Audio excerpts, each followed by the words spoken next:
어제 중요한 인사 가운데 하나는 정무특보 인사였어요. 조정식 의원의 이제 당의 육선 정치인인데, 그리고 국회의장 선거 출마하시는 걸로 다 알려져 있는데, 이분을 정무특보로 기용했다라는 함의, 정치적 함의는 어디에 있다고 보십니까? 뭐라고 보세요?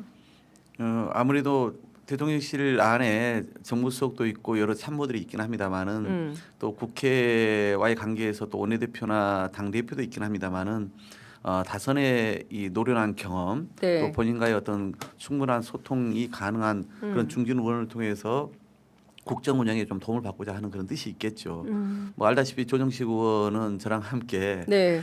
지난 20대 대통령 선거 때 일찌감치 이재명 도지사를 대통령 후보로 공개 지선언하고 캠프를 짜서 제가 비서실장 본인이 네. 그때 집행 총괄을 맡았죠. 네. 그 이후에도 알다시피 5세임에도 불구하고 사무총장을 맡아서 그래서 여러 가지 비판을 감내하면서 지난 총선을 또 승리로 이끌어내지 않았습니까? 네. 그런 과정에서 대통령과의 신뢰관계가 충분히 형성됐다라고 보여지고 본인이 이제 도지사 나올까 저는 그렇게 예상을 했더니 네. 이제는 의장으로 그냥 방향을 정하고 열심히 뛰고 계시다는 말씀을 들었습니다. 네.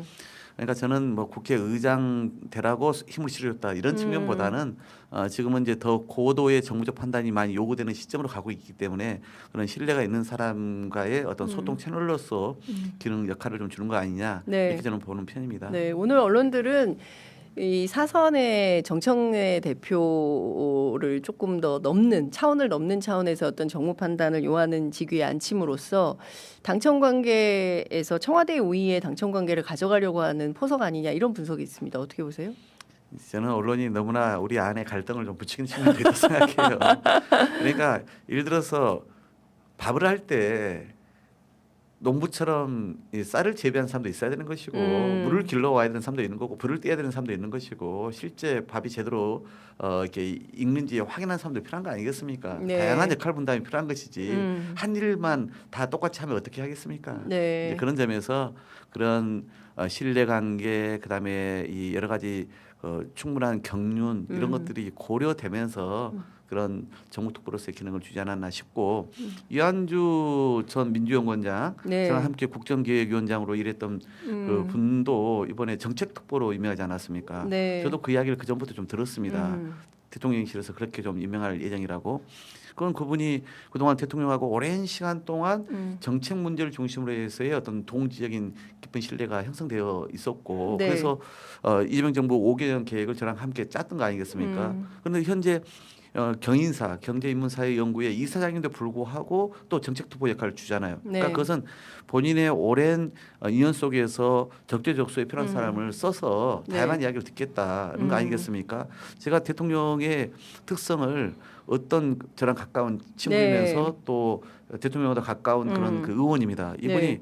세 가지로 분석을 하더라고요. 어떤 분석? 첫 번째는 결핍이다. 자기의 부족함을 잘 채워준 사람을 선호한다. 아. 두 번째는 가까운 사람들 안에서도 경쟁을 하기를 원한다. 저는 경쟁. 이번 서울시장 선거도 대통령께서 예. 몇 사람을 염두에 두고 있다 생각하는데 제 판단입니다. 네. 그래서 그 안에 서로 라운드 안에서 운동장 안에서 뛰어들어서 좀 경쟁해봐라. 그래서 올라오기를 원하는 부분이 있다 생각합니다. 네. 세 번째가 제가 드리고 싶은 말씀인데 보온 의리가 있습니다. 그래서 자기를 도와줬던 분에 대해서는 어떤 식으로건 나중에 그래서 챙깁니다. 그러니까 저는 그런 점에서 이번에 우리 뭐 이한주 정책특보건 또는 조정식 정무특보도 그런 차원의 일환일 것이다 이렇게 보고 있지요. 아, 이재명 인사의 3대 원칙.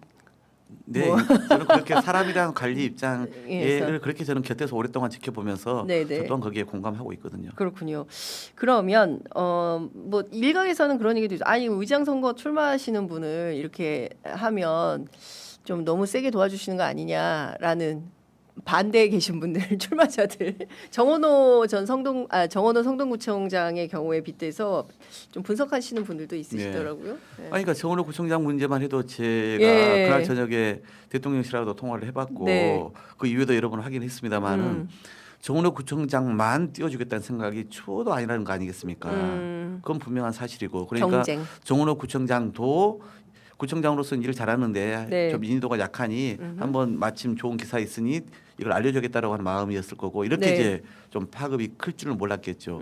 그런 것처럼 정원호 구청장도 띄워주는 것처럼 저는 시장 선거에 대해서는 그렇게 이제 좀 받아들였는데 네. 이번에 뭐 의장 선거 매우 중요하긴 하죠. 그런데 지금 세 분이 이제 뛰고 있다는 거 아니겠습니까? 네. 박지원 의원님 또 김태년 김태년 의원님 의원님. 그리고 조정식 의원님 예.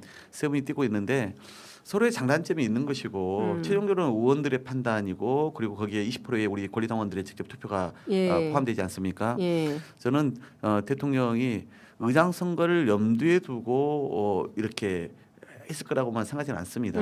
아까 말씀드린 것처럼 이제 대선까지 참 고생을 많이 하셨어요. 그러니 지금은 그런 사람 특히 이제 본인이 이제는 집권에 이제 그 6개월을 지나서 이제 1년을 이제 치달아가는 과정에 네. 아무래도 국회와 당 안에서 그런 경험도 많고 네트워크도 넓은 분이 수시로 자기에 대해서 그런 좀 생생한 주변의 여론이나 분위기를 전달해 주는 것들 많이 필요하지 않겠습니까? 네. 그 대통령의 필요로 인해서 그런 역할을 쓰는 준 거다. 것이다. 이렇게 저는 보고 알겠습니다. 싶습니다. 역시 그 사선의 달변 국회의원도 다르십니다.